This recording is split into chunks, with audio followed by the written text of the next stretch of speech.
नमस्कार दोस्तों, जनता the TV में एक बार फिर से स्वागत है आपका। पिछली बार हमने बात की थी बीजेपी की संभावना के बारे में। इस बार बात करने जा रहे हैं कि कांग्रेस की आने वाले महानगर पालिकाओं के चुनाव में क्या संभावना है। दोस्तों, कांग्रेस के पास कुछ प्लस पॉइंट हैं और कुछ हैं माइनस पॉइंट। पहले हम बात कर लेते हैं कि कांग्रेस के पास माइनस पॉइंट क्या हैं। रुद्रपुर कांग्रेस धड़ों में बटी हुई है। दो प्रमुख धड़े हैं। एक धड़ा है विधायक किच्छा तिलकराज बिखड़ के साथ, दूसरा धड़ा है जिलाध्यक्ष हिमांशु गाबा के साथ। ये एक ऐसा फैक्टर है जो कांग्रेस को एक बड़ी जीत से रोक रहा है। रुद्रपुर शहर में कांग्रेस का बेड़ा गर्क करने में इस धड़ेबाजी ने महत्वपूर्ण भूमिका निभाई है। पिछले जो दो चुनावों में कांग्रेस अच्छा प्रदर्शन कर सकती थी, पिछला महानगर का चुनाव और पिछला विधायकी का चुनाव, लेकिन कांग्रेस अच्छा प्रदर्शन नहीं कर पाई। उसकी वजह भी यही धड़ेबाजी रही और यह धड़ेबाजी कम होने की बजाय बढ़ती जा रही है। अभी हाल ही में हुए प्रदर्शन में भी यह धड़ेबाजी का थोड़ा सा अंश स्टेज पर देखने को मिला। ये कांग्रेस का एक बहुत बड़ा माइनस पॉइंट है। कांग्रेस आने वाले महानगर पालिका के चुनावों में इससे कैसे बाहर आ पाएगी, ये कांग्रेस को सोचना है। ये धड़ेबाजी जीत की संभावना को कम करती है। अगला माइनस पॉइंट क्या है कांग्रेस का? कांग्रेस की समय जमीनी पकड़ लगभग जीरो के स्तर पर है। कांग्रेस उस लेवल पर काम करते हुए नहीं दिख रहे जिस लेवल पर उनको काम करना चाहिए। 12 साल से विधायकी बीजेपी के पास है और 10 साल से महानगर पालिका में बीजेपी के मेयर हैं। इसके बावजूद भी जो विरोधी लहर होनी चाहिए, जो धरना प्रदर्शन या शक्ति प्रदर्शन होना चाहिए, वो नहीं हो पा रहा। अभी जो हाल ही में जिलाधिकारी कूच था, देखने को बहुत बड़ा एक इकट्ठ लग रहा था, अच्छा प्रोग्राम लग रहा था। लेकिन अगर वहां उपस्थित नेताओं के संदर्भ में बात करें तो पूर्व मुख्यमंत्री हरीश रावत, नेता प्रतिपक्ष, वहां पे विधायकों का होना, वहां पे कांग्रेस के इतने बड़े बड़े दिग्गज नेताओं का होना, उसके बावजूद जो वहां पर जनता इकट्ठी थी वो एक छोटी जनसभा जैसी लग रही थी। कांग्रेसी गदगद है कि बहुत अच्छा हमारा प्रदर्शन रहा, पर वस्तु स्थिति इसके ठीक उलट है। उनकी सिर्फ नाक नाक बची है। यह प्रदर्शन उस लेवल का नहीं हो पाया जिस लेवल का होना चाहिए था।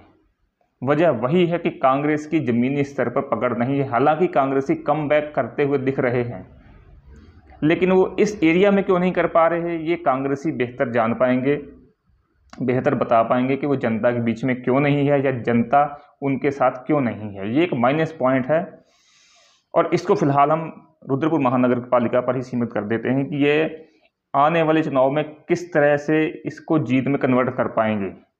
जमीनी काम तो है नहीं। इसके साथ कांग्रेस के पास प्लस पॉइंट भी हैं। प्लस पॉइंट भी ठीक ठाक फैक्टर रख रहे हैं। पहला प्लस पॉइंट है एंटी इनकम्बेंसी या सत्ता विरोधी रुझान। अभी पिछले 3 उपचुनाव में जिस तरह से कांग्रेस ने जीत का स्वाद चखा है वह यह उनके जोश को बढ़ा तो रहा है, लेकिन यह महानगर पालिका के चुनाव में, नगर पालिका के आने वाले चुनाव में किस तरह से इसको मैनेज कर पाएंगे, इसको भुना पाएंगे, यह एक बड़ा सवाल है।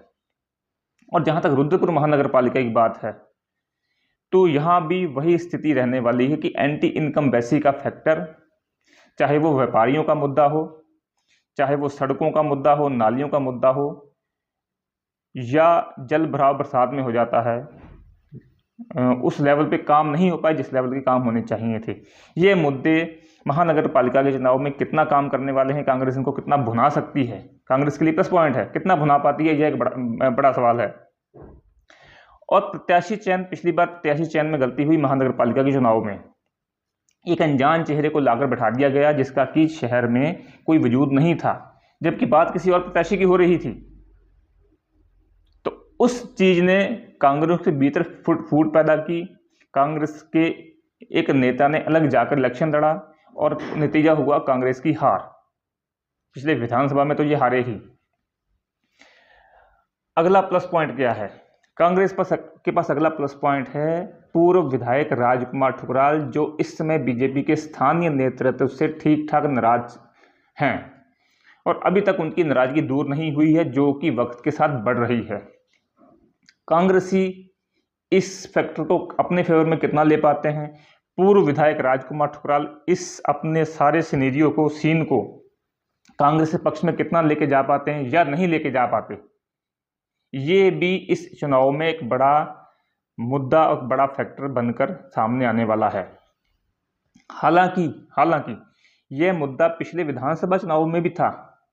राजकुमार ठुकराल को ठीक ठाक वोट मिले, बावजूद इसके बीजेपी जीत गई, जबकि जीतना कांग्रेस को चाहिए था। यह कांग्रेसियों के आत्ममंथन का समय है कि वो इसी लीक पर चलते रहेंगे या अपने अंदर कुछ सुधार भी लेकर आएंगे।